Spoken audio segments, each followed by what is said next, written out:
సరిపోదు సరిపోదు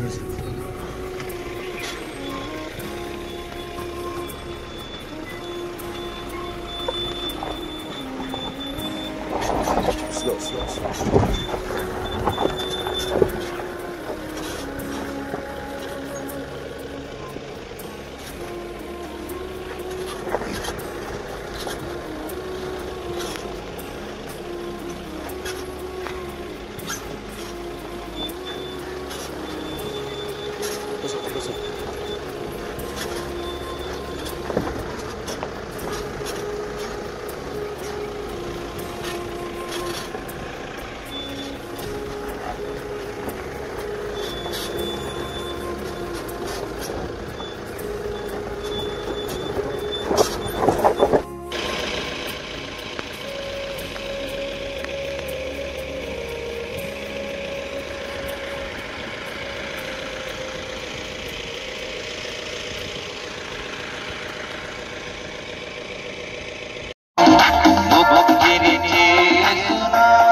అక్కడికి వెళ్ళడానికి దారి లేదు, అయినా మనం ఇక్కడ నుంచి సువార్తను చేయొచ్చు అన్న.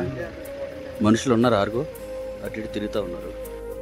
ప్రియమైన దేవుని బిడ్డలారా, మీ ఊరు పేరు మాకు తెలియదు, కానీ ఇళ్ళు కనపడుతున్నాయి, మీరు కనపడుతున్నారు. యేసుక్రీస్తు నామములో మీకు శుభాభివందనాలు. యేసుక్రీస్తుని నమ్ముకున్న మేము, ఆయన మమ్మల్ని దీవించి ఆశీర్వదించి పాపంలోంచి శాపంలోంచి మమ్మల్ని విడిపించి రక్షించి మంచి ఆరోగ్యాన్ని శాంతి సమాధానాన్ని ఇచ్చిన మేము యేసుక్రీస్తుని సువార్త చెప్పుకుంటూ మీ కుటుంబాలు లేదా మీ జీవితాలు సంతోషంగా ఆనందంగా ఉండాలంటే మీ చేతి పని ఆశీర్వదించబడాలి. మీ పాడి పంటలు, మీ యొక్క పశువులు అన్నీ. కానీ మానవ మాతృలమైన మనల్ని ఆయన చేతులతో ఆయన తయారు చేసుకుని మన ద్వారా ఆనందం పొందాలి.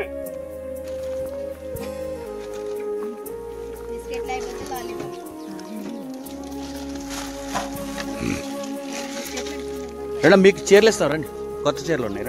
పాపం నుంచి కూడా విడిపించి ఆ యొక్క నిష్కలంకమైన రక్తంలో మనల్ని కడిగి ఆ యొక్క పరిశుద్ధమైన రక్తంలో మనలందరినీ కూడా శుద్ధీకరణ చేసి ఆ యొక్క నిత్య రాజ్యంలో చేర్చుకోవడానికి ఆయన ఎంతగానో ఇష్టపడుతున్నాడు.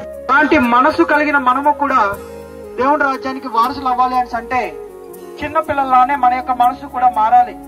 మీ రాష్ట్రానికి మంచిది కాదు ప్రియులారా, ఒక్కసారి ఆలోచన చేయండి. ఏ యొక్క జీవితము కూడా వ్యర్థంగా నశించిపోకుండా ఉండడానికి ఒకే ఒక్క మార్గము, అదే యేసు ప్రభు. ప్రభా, ఈ కొండల మీద గుట్టల మీద ప్రభా నీ బిడ్డలు ప్రభా ఎంతో ప్రయాసపడి వారి జీవనం సాగిస్తుండగా ప్రభా వారిని నిజమైన దేవుడు ఎవరో తెలుసుకొని మీ నుంచి వచ్చే ప్రతి మేలు ఆశీర్వాదాలు పొందుకునే కృపని ప్రభా ఈ కుటుంబాలందరికీ కూడా మీరు దయచేసి మీ రక్షణ మార్గంలోకి ప్రభా వీరందరినీ కూడా నడిపించండి తండ్రి.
వినండి, యేసుక్రీస్తు ప్రభు భూమిని ఆకాశాన్ని సృష్టించి అందులో మనందరినీ కూడా మానవులైన మనల్ని ఆయన సృష్టించాడు.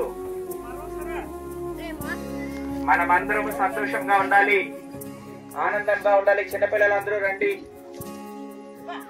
చిన్నపిల్లలు రండి. మీకు ఒక గొప్ప శుభార్త మేము చెప్పుటకు మేము వచ్చి ఉన్నాం. మీరు ఎంతో మందిని ఆశ్రయించి ఉండొచ్చు, కానీ యేసుక్రీస్తు అంటే తెలియని వాళ్ళకి చాలా మంది ఉన్నారు. కానీ యేసుక్రీస్తుని ఆయన ఏదో చేస్తాడని నమ్మటం కాదు, కానీ ఆయన నమ్మితే అనేకమైన గొప్ప కార్యాలు చూస్తారని, మీరు ఒక్కసారి దేవాది దేవుణ్ణి తెలుసుకుంటారని, ఆయన ప్రేమను ప్రకటించడానికి మీ వద్దకు మేము వచ్చి ఉన్నాం.